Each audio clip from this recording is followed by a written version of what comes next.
Welcome back to The Breakdown with me, NLW.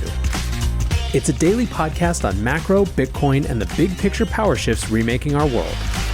The Breakdown is sponsored by Nexo.io, Arculus, and FTX, and produced and distributed by CoinDesk. What's going on, guys? It is Tuesday, February 22nd. Yes, 2222222, as Mitch Hedberg once famously wished his phone number could be. Today, we are talking about the latest in the Russia-Ukraine situation, which has had some pretty dramatic escalations, and of course, looking at how that might impact markets.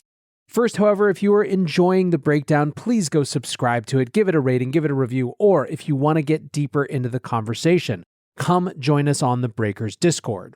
You can find a link in the show notes or go to bit.ly/breakdownpod.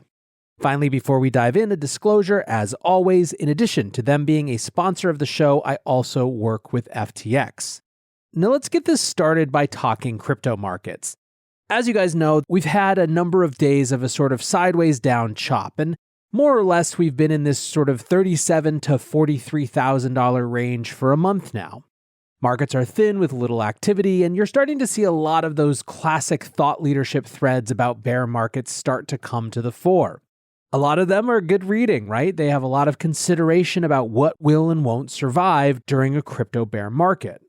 That type of discourse is healthy. It's important. It helps us understand what's valuable in the long term, not just when we're caught up in the short term of all the numbers going up all at once.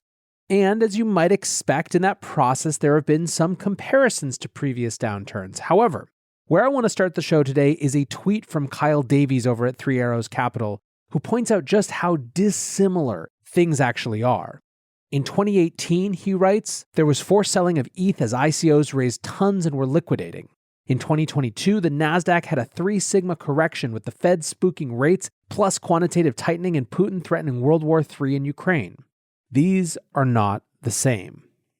Now, we've discussed here a lot about the Fed spooking side of this, the quantitative tightening side of this, and of course the impact they're having on risk assets. The Fed is turning away from its easy monetary policy, and so all of the things that disproportionately benefited are now disproportionately being impacted. And as we've discussed, the interest rate changes are only a small part of the concern. People are more spooked about the removal of liquidity from the system in the form of quantitative tightening and wondering what that's going to mean on a broad level.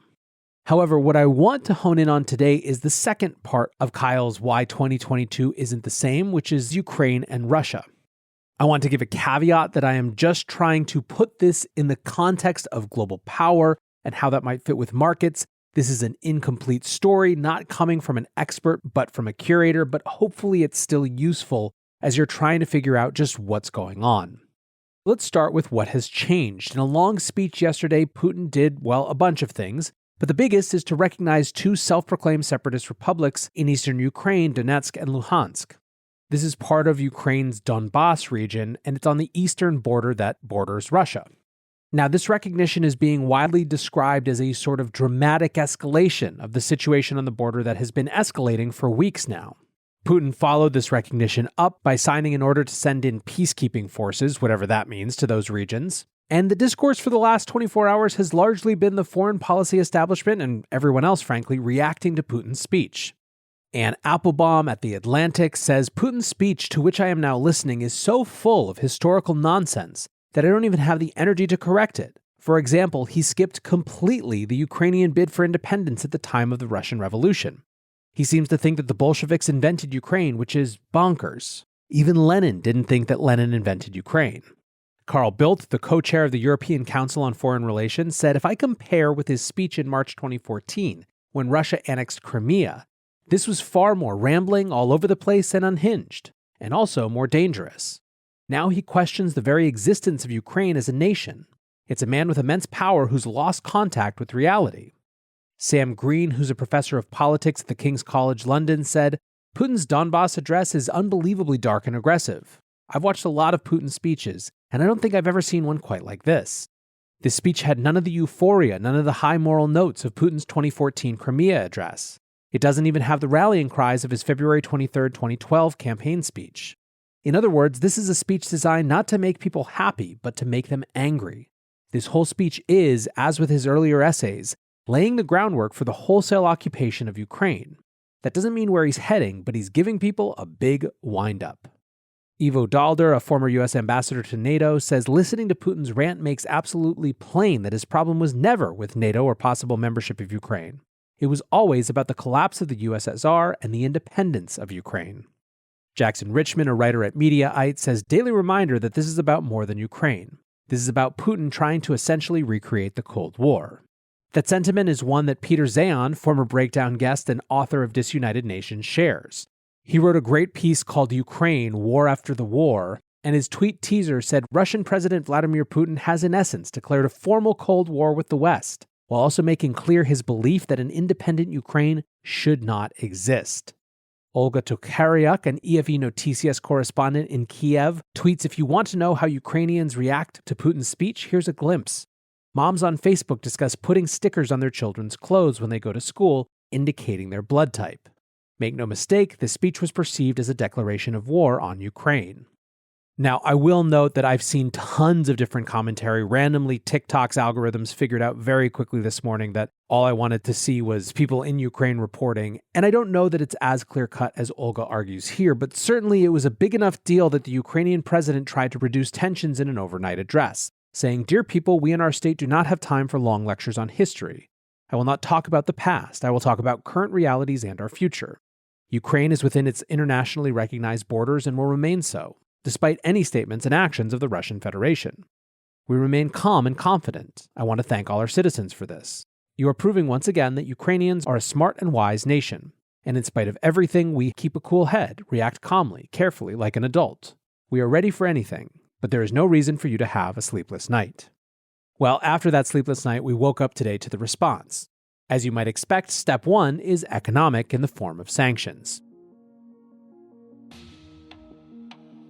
Nexo is a trusted and easy-to-use crypto platform where you can buy cryptocurrencies at the touch of a button and start earning up to 18% annual interest that is paid out daily. They support all of the major assets on the market and even allow you to swap one asset for another or borrow cash against your crypto without selling it.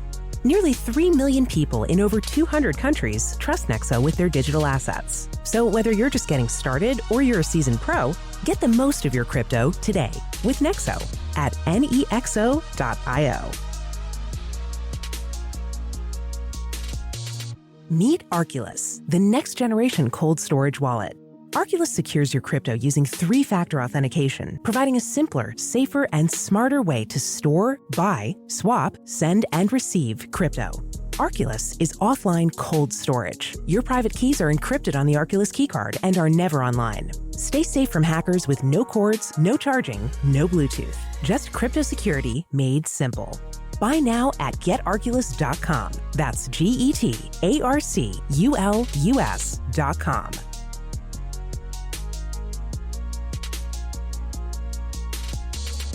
The Breakdown is sponsored by FTX US. FTX US is the safe, regulated way to buy and sell Bitcoin and other digital assets, with up to 85% lower fees than competitors. There are no fixed minimum fees, no ACH transaction fees, and no withdrawal fees. One of the largest exchanges in the US, FTX US is also the only leading exchange that supports both Ethereum and Solana NFTs. When you trade NFTs on FTX, you pay no gas fees. Download the FTX app today and use referral code BREAKDOWN to support the show. The EU has proposed an initial sanctions package, with Reuters saying EU-ready sanctions says Russia will feel the pain. Sanctions could include a blacklist on all those involved in the decision to recognize the breakaway regions, including the members of Russian parliament who voted in favor, a ban on the trading of Russian state bonds, and will in general, quote, target the ability of Russian state and government to access the EU's capital and financial markets and services to limit the financing of escalatory and aggressive policies. Importantly, however, a SWIFT ban, something that we discussed on the show a few days ago, is not part of the first package being considered. The UK Prime Minister Boris Johnson also announced the country's first wave of sanctions earlier today, saying that they're, quote, targeting Russian economic interests as hard as we can. The first targets are 5 Russian banks and 3 very high net worth individuals. Quote, any asset they hold in the UK will be frozen, the individuals concerned will be banned from traveling here, and we will prohibit all UK individuals and entities from having any dealings with them. Now, this is not necessarily as big a deal as it seems, given that already 7 out of 8 of these targets have been subject to US sanctions for several years. So far, the biggest deal is that Germany has halted approval of the Nord Stream 2 natural gas pipeline. Olaf Scholz, the German chancellor, said, quote, "In light of the most recent developments, we must reassess the situation, in particular regarding Nord Stream 2. Scholz said that he would ask the German Economic Ministry to take steps, quote, "to make sure that this pipeline cannot be certified at this point in time, and without this certification, Nord Stream 2 cannot operate." He said the appropriate departments of the Economic Ministry will make a new assessment of the security of our supply in light of what has changed in the last few days. Nord Stream has long been a key geopolitical question. Russian energy is essential for Europe. The EU imports around 40% of its gas from Russia, and the Nord Stream pipeline has big impacts on how that all would work. The pipeline effectively cuts out Poland and Ukraine, who have argued strenuously against it, saying that it would help Russia gain more dominance over the European energy sector. In terms of the implications for Europe, here's how the Wall Street Journal puts it. The brunt of any economic pressure is likely to be borne by Europe, which depends heavily on Russian energy, and whose banks and companies could be caught up in sanctions. Those measures, while aimed at Russian entities, could raise a host of new supply line problems for Western companies, including making it more difficult to finance purchases of commodities or send in parts to their Russia operations. Now, as I'm recording this, everyone is waiting to see what President Biden is going to say and what specific sanctions he's going to put in place, but already the battle lines are drawn in the US and Republicans are using words like timid. Senator Tom Cotton said President Biden's timid sanctions tonight are wholly unequal to this moment. Russia is invading Ukraine now. The time has come for the swift and severe sanctions that Joe Biden has long threatened but refused to impose. There is not a minute to lose. What Senator Cotton is getting at were initial comments that said that U.S. citizens and businesses couldn't do business with this region, versus whatever we find out about today on Tuesday afternoon that might be coming as well. The swift and severe sanctions refers to a specific quote from the Biden administration that it seems in some ways they've been trying to hem and haw around, specifically with regard to whether this particular move by Putin constitutes the escalation that would bring those swift and severe sanctions to bear. Overall in the U.S., there's a fair bit of skepticism with these sanctions. Tracy Schuchart writes, "With energy and SWIFT off the table, why would Russia care? These people are not serious. The West has had sanctions on Russian individuals, trading firms, banks for years. It has meant nothing." So let's talk what's happening in markets. Stocks are down. NASDAQ 100 is down about 1.2%, and gold is up to 1906. US stocks index futures fell, and after an initial outperformance, Bitcoin is now down in the 37,000s as well. Some of the crypto market takes are pretty dumb. CZ from Binance wrote, "Things I don't understand. I'd have thought that, quote, unpredictable geopolitical situation would increase demand for crypto. Either I am off usually or they are. Opportunity?" The level 1 analysis of just assuming that a sufficient portion of the world understands crypto as a risk-on asset in a geopolitical situation in the short term makes one question the value of Twitter as a medium. I liked a little bit of commentary from Su Zhu more. He basically pointed out that people in crypto have to understand and look at the larger geopolitical context to understand what's going on. He wrote, "People trying to make this out to be a crypto-specific meltdown should look at some charts. Since beginning of the month, NASDAQ is down from 15.2K to 13.7K, with BTC and ETH now unchanged. Rolling correlation is now negative. You also have seen, and this I appreciate, a bit of humility. Will Clemente says, I for one am not going to LARP like a geopolitical expert, just as confused if not more than everyone else. Overall, what people are understanding in their markets discussion are the implications for energy. Lynn Alden tweets, how are we all feeling about the possibility of triple-digit oil prices going forward? And what she's referring to, of course, is that if you look on any Bloomberg or Wall Street Journal or Financial Times, their banner headline is about oil approaching $100 a barrel. In the EU, natural gas also surged 13%. Luke Groman wrote, the inconvenient truth those citing Russia's GDP size fail to grasp. If we subtract Russian energy from the mix of global energy supplies, global oil and gas prices will quickly spike to levels that collapse the entire global economy and USD-centric debt markets and financial system. The New York Times quoted Joseph Brusuelas, the chief economist at the audit and tax firm RSM US, who said, should the Russian incursion into eastern Ukraine turn into a full-fledged invasion, it is likely that the global and US economies will absorb yet another supply shock. Also from the Times, Mr. Brusuelas projected that an energy shock could shave 1% off the United States gross domestic product in the next year and push the inflation rate up to 10%. That could raise the need for policy support to help lower-income workers weather rising food, fuel, and goods prices. Oil approached $100 a barrel on Tuesday, the highest in more than 7 years. And European gas futures spiked 13% after Russia ordered troops into separatist territories in Ukraine. Analysis said that an escalating conflict could also lead to widening credit spreads and weigh on global stock prices. Europe agrees with this assessment. Bastian Droot, the chief thematic macro strategist at CPR Asset Management, said one of the very few definitive things we can see from this crisis is that energy prices are going higher. Even if there is no further escalation in Ukraine, the main consequence is still going to be higher inflation. And that, of course, could have impact on broader growth. Strategists at JP Morgan wrote, an energy price shock amidst an aggressive central bank pivot focused on inflation could further dampen investor sentiment and the growth outlook. Finally, one interesting note around the stock market. Jim Bianco kind of sees it as a barometer of how seriously the business world is taking the possibility of what happens next.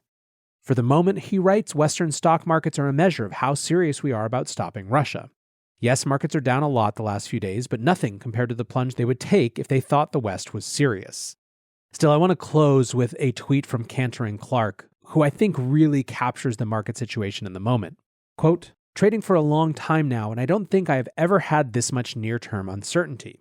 No one likes to use the words I don't know, but I don't know. I think that really captures the feel of it. We're expecting, and maybe even when I open the browser again after I've done recorded, new sanctions from President Biden, but we also are expecting them to do little or nothing at all.